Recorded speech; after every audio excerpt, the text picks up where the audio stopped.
আমার খাওয়ার সময় কেড়ে খেয়ে নেয়, আর ওর খাওয়ার সময় দেখ, ওকে একবার ধরতো মুখের কাছে বাড়িটা, দেখ তো মুখের কাছে ধরতো, তখন তখন দেখ মুখ ঘুরিয়ে নেবে, দেখ দেখ ধর ধর ধর, ছাড়বি না ছাড়বি না ছাড়বি না, তখন আর খাবে না কেন? এখন দিদিকে খাইয়ে দিতে হবে, আর আমাদের খাওয়ার সময় তখন কেড়ে খেয়ে নিবে, কেড়ে খেয়ে নিবে।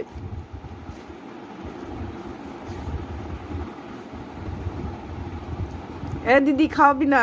খাওয়াবি কেন? ও আমাদের মাংস মুখ থেকে কেড়ে খেয়ে নিল, বাপ প্লেট থেকে কেড়ে খেয়ে নিল। দি দে দে, খাওয়াবি না? ওকে মুখের কাছে ধর, ও খেয়ে নিবে। হাতটা ধর, মুখের কাছে খাবে না, পালিয়ে যাচ্ছে।